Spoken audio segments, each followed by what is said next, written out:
open the front cover.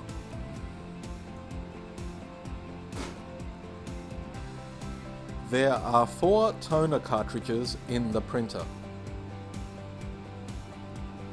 Partially pull out the toner cartridge, making sure to support it from underneath before removing it completely.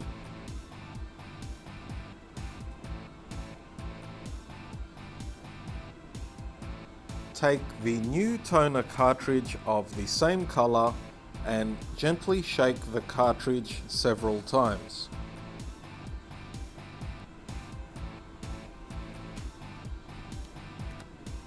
Hold the cartridge with the arrow facing up and gently push the cartridge in until it stops.